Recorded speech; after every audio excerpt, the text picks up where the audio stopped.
as promised, we are now joined live by the Minister of Foreign Affairs and leader of the New Zealand First Party, Winston Peters. And boy, what an interesting half hour. Mr. Peters, I began the show this morning by asking my audience if they thought New Zealand should get out of the Paris Accord. I see even Stuff have done a poll, 75% do.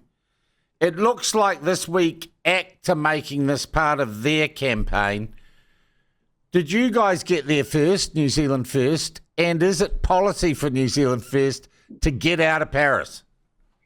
You know, imitation's the most sincere form of flattery. Here's the truth. Who was it that signed up to Paris in 2015? Well, it was National ACT and the Party Maori. And who was in the ACT at the time? One David Seymour. Okay. And please don't tell us that what we had to wrestle with since then is our fault. And then on the 31st of February this year, I made an interview with you, a comment with you. Yeah, I was right. beginning to bore you, and it's all there. And then the ACT Party thinks, oh, hang on, that looks pretty good. We might try and imitate that. I did say this morning that I very early in the year said this was going to be an issue politically, and where parties stood on it would be important. Despite whoever... No, that's all. I said that on your program.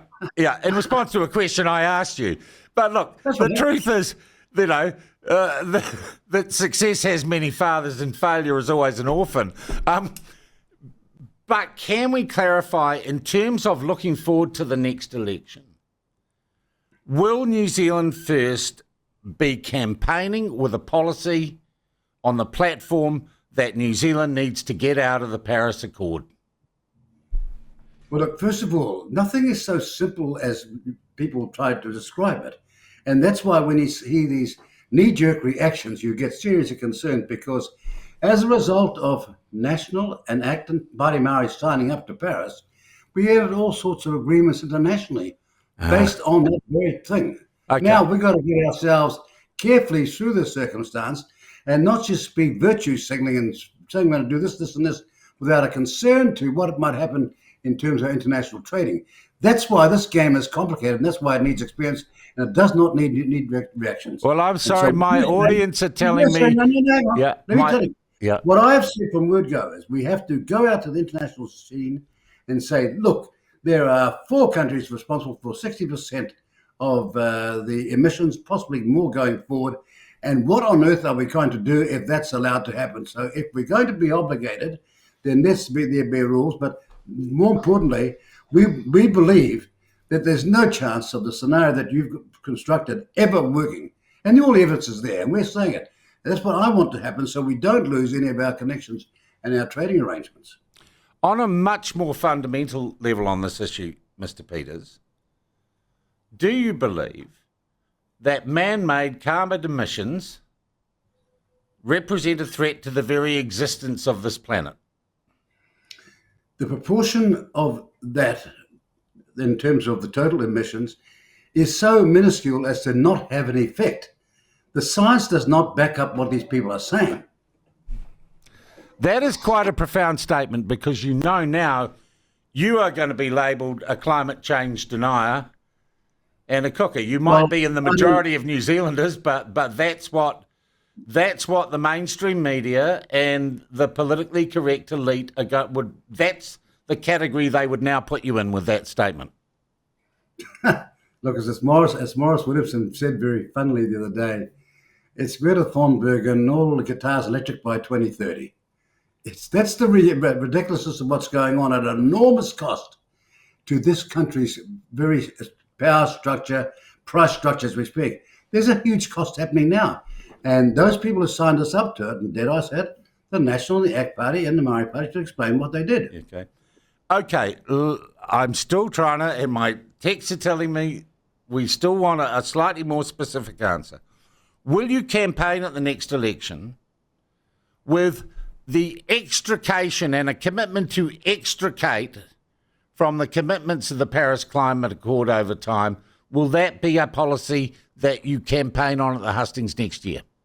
Look, I'm not going to have people that sat on the sidelines that didn't raise a finger when I was raising the roof on so many matters, tell me what to do in terms of my political strategy. Yeah. But my point is this: I made a speech very beginning at the beginning of the year, the State of the Nation speech, and I said it all out then, and said we have got to have at the central government them explaining what on earth is going on here. Take the people with you and tell the people, because what's happening now is they're being sold an absolute duck. Yeah. And look, despite whose idea it was first, and Seymour says this and you say that, at the end of the day, isn't it the important thing that you actually agree on this issue, Mr. Peters? I seriously agree with you in that context. I say, hallelujah. We've got one less party to persuade now. Look, I think that's progress. The question then arises, Mr. Peters, the question then arises, and I described it this morning, that National is fighting for votes in the woke centre of New Zealand politics. Do you think you can get Luxon to join this idea? We've got you and Seymour on it. We've got Acting New Zealand First saying, and in broad terms, climate change is a scam. It's been a great grift for a lot of people around the world for some time. Do you think you can get Chris Luxon there in the National Party, or are they too invested in the lanyard-wearing virtue signalling? Well, look, ACT's road to Paris conversion now is to be admired. At least it's happened. Very blatantly, but it's happened. But when it comes to the National Party, I can't answer for them, because the reality is, some of us were saying when Paula Bennett went to Paris, what on earth does it mean and why did you sign up to it? And we've never had an answer from the National Party. Yeah. I think was it Nick Smith who was the minister who went over there? No, Paula Bennett went. Oh, okay. Come on. Yeah, that's right.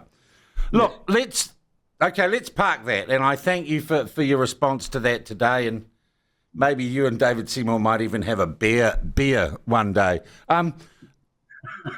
Let's move on to some other stuff that has been going on. The gold visa residential property purchase restrictions. We had a very interesting chat with a guy called Hamish Walker, a real estate agent from down in Queenstown yesterday.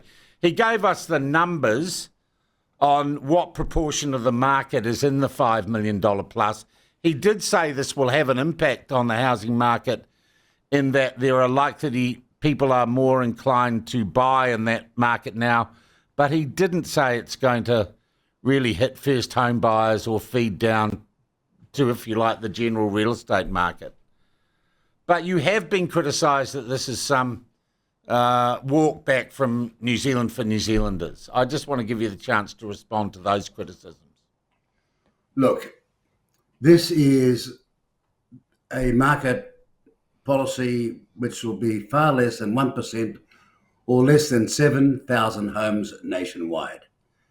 And we have said we're going to maintain the foreign buyers ban, because what was happening here was an absolute tragedy.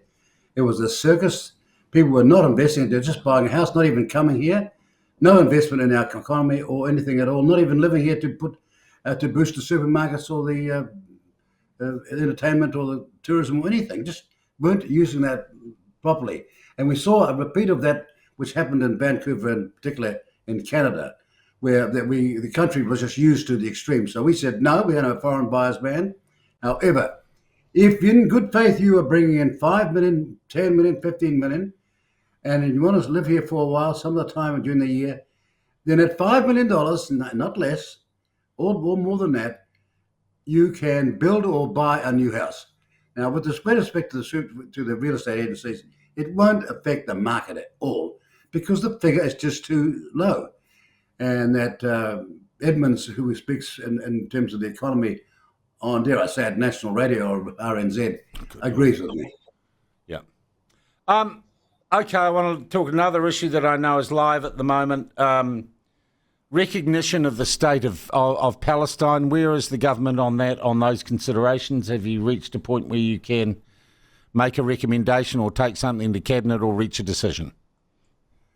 Not quite yet. We have conducted serious discussions internationally ever since that time as well, as late as just yesterday with some other countries who are concerned about the situation.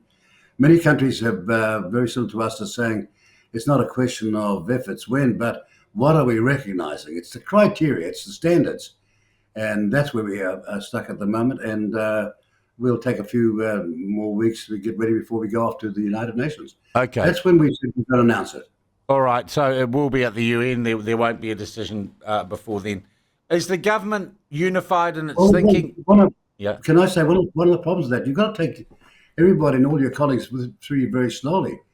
Because if you were to make a decision beforehand, and in the heat of the United Nations week, there was a change in the international position, Yeah. then surely you'd want to know. It's the old English expression, you never test the water with both feet. Find out what's going on first. And so we're saying it should be a caveat all the way to there. Yeah. Because in the last days, you may see dramatic changes. Yeah. I guess we're lucky too. There isn't a resolution at the UN to recognise the state of Aotearoa.